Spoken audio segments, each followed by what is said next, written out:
Rocky Mountain Construction, or RMC, hasn't built an Ibox since 2023 with ArieForce 1 and Wildcat's Revenge.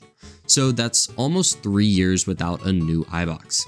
And I hope we see another one soon. And with the rumors going around about a new RMC, maybe we'll get an announcement soon after this video is released.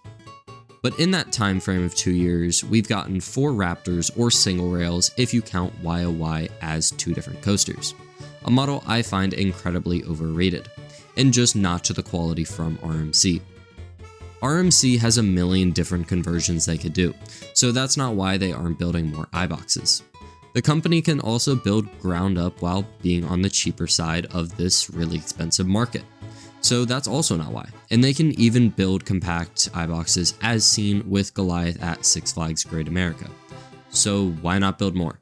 In 2019, RMC opened a bunch of international Iboxes, those being Zadra, Untamed, and Hakuge. From the outside, they seemed like a success, but maybe it wasn't so smooth on the inside. Whether it was because of international laws or another factor entirely. Also, another thing, I never believed these statistics before I checked myself, but 85% of you guys are not subscribed. So if you could subscribe, that would help me greatly. Thanks. Also, follow me on Insta. But since filling the market in 2019, they haven't moved a stick with the Ibox outside of the super delayed Iron Gwazi, a coaster meant to open in 2020 but opened in 2022. ArieForce 1, another delayed coaster, but only by a single year this time. 2022 scheduled, but opened in 2023. And Wildcat's Revenge, the only one to not be delayed. Honestly, I think that is a huge reason for this model's failings. Because remember guys, we know about a coaster opening 1 to 3 years before they open to the public.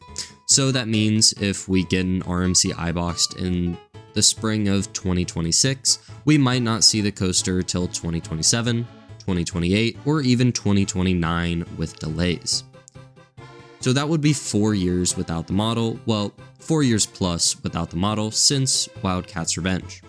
Also, before you comment complaining about my opinion, I don't think Raptors are bad by any means. This video is mainly just my complaints for RMC and the model. It's not just for glorifying RMC as the best manufacturer in the world.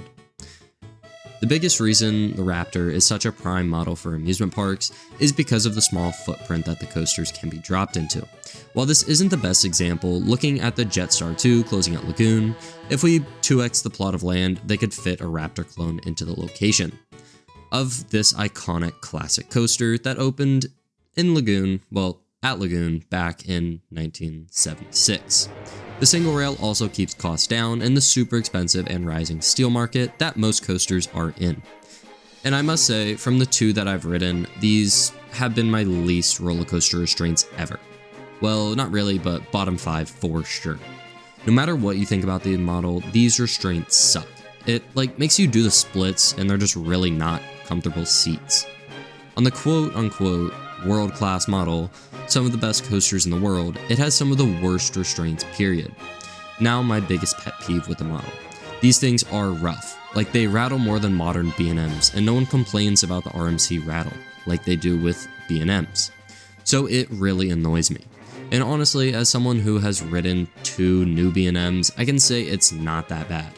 While they should be butter smooth because, well, they're brand new, people saying that these coasters are horribly rough just can't tolerate anything.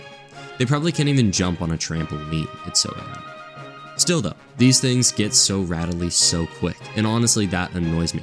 Raptors are better coasters than any new dives opening from B&M, yes, but it doesn't mean they aren't rough.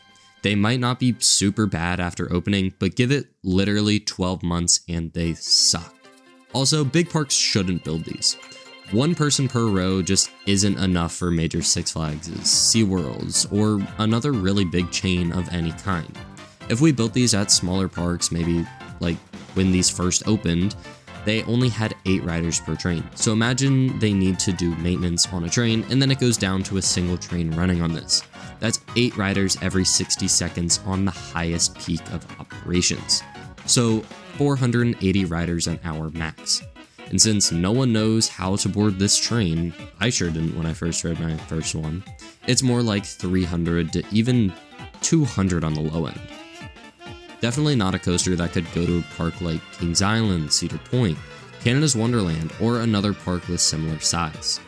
And honestly, some smaller parks as well.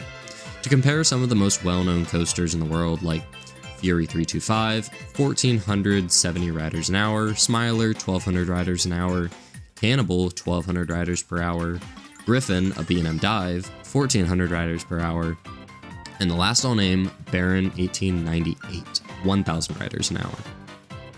And they just don't feel as innovative as other RMCs of the past. Like when Lightning Rod opened back in 2016, Iron Gwazi in 2022, Wildfire in 2016. But from all the RMCs I've done, I must say they all feel the same. The forces, positives, airtime, laterals, and all the elements really flow the exact same way, while other top-tier models feel incredibly different from each other. Looking at the LSM coaster model from Intamin, we have rides like iSpeed, Pantheon, Taiga, Terran, Velocicoaster, and Maverick. If you ask me from the ones I've ridden, I haven't ridden all these, but they do look incredibly different from each other.